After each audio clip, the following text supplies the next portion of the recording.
এই মুহূর্তে রাজ্য সরকারি কর্মীদের জন্য ডিএ নিয়ে একটি আপডেট উঠে আসলো। সরকারি কর্মীদের জন্য সুখবর, বাজেটে এক ধাক্কায় বাড়বে ডিএ। ভোটের আগে ক্ষোভ মেটাতে বড় ঘোষণা করতে পারে রাজ্য সরকার। হ্যাঁ বন্ধুরা, এই আপডেটটি কিন্তু আজকে উঠে আসলো। তো চলুন এই ভিডিওটিতে আমরা এই আপডেটটি একটু বিস্তারিতভাবে দেখে নেই। 2026-এর এপ্রিল মাসে বাংলায় বিধানসভা নির্বাচন, আর এই হাই ভোল্টেজ ভোটের আগেই রাজ্য সরকারি কর্মচারীদের ভাগ্যবদল হতে চলেছে কিনা তা নিয়ে জোর জল্পনা শুরু হয়েছে রাজনৈতিক ও প্রশাসনিক মহলে। আসন্ন রাজ্য বাজেটে কি নতুন বেতন কমিশনের ঘোষণা হবে? মহার্ঘ ভাতা বা ডিএ কি আরও এক দফায় বাড়তে পারে? নবান্নের অন্দরের খবর ঘিরে এখন টান টান উত্তেজনা।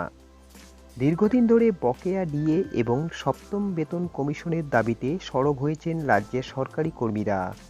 এরই মাঝে সংগ্রামী যৌথ মঞ্চের মতো কর্মচারী সংগঠনগুলি নবান্ন অভিযানের হুঁশিয়ারি দিয়েছে। তাদের দাবি, 2026 সাল চলে এলেও সরকার সপ্তম বেতন কমিশন নিয়ে কোনো উচ্চবাচ্য করছে না।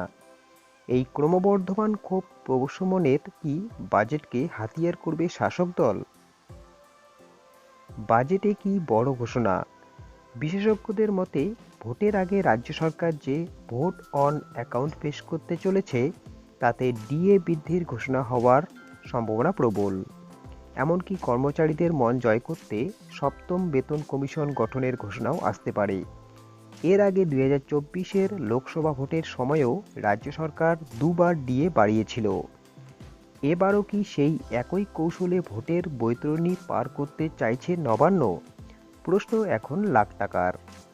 রাজ্যপালের হস্তক্ষেপ ও আন্দোলনের চাপ। অন্যদিকে সংগ্রামী যৌথ মঞ্চ সরাসরি রাজ্যপালের হস্তক্ষেপ দাবি করেছে। তারা ইতিমধ্যেই রাজ্য ভবনে চিঠি দিয়ে নতুন পে কমিশন গঠনের জন্য সরকারকে উদ্যোগী হতে অনুরোধ জানিয়েছে। সংগঠনের মূল দাবিগুলো হলো সমস্ত বকেয়া ডিএ মিটিয়ে দেওয়া, শূন্যপদে দ্রুত নিয়োগ এবং যোগ্য চাকরিপ্রার্থীদের কর্মসংস্থান। সামনে ভোট, আর হাতে সময় খুব কম।